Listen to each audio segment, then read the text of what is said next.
Laugh trip sa mga netizen ang naging pahayag ng musical composer at punong hurado ng tawag ng tanghalan All-Star Grand Dress Back 2025 na si Louie Ocampo habang nagkokomento sa isang kalahok.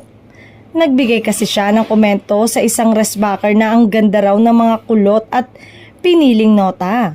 Paano ba pinili yon, Sir Louie? Sundot na tanong ni Vice Ganda. Payo na rin sana ni Louie para sa singer ang tungkol sa nota. Subalit, natawa na rin siya nang tumawa na rin ang madlang people audience. Vice, kasi kailangan ma-inspire ka muna para makita mo at ma-imagine mo yung mga nota. Seryoso pang sagot ni Louie. Kailangan musically inclined ka talaga. Segunda pa ni Vice, kailangan may tenga. Yes, so, oo. Kasi kapag may nakita kang nota, automatic ay may nakita kang ano.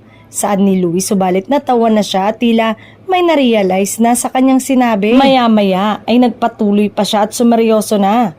Sinabihan pa siya ng kapwa-huradong si Asia's Nightingale, Lani Misalucha, na English word na lang ang gamitin. Bigla naman sumigunda si Vice Ganda at ipinaliwanag ang ibig sabihin ng hurado. Huling hirit ni Vice Ganda. Maraming salamat po. Hanggang doon na lang po tayo, Sir Louie. Thank you very much po. May mga nag-react namang netizen at ibang naging reaksyon sa ginawa ni Vice Ganda.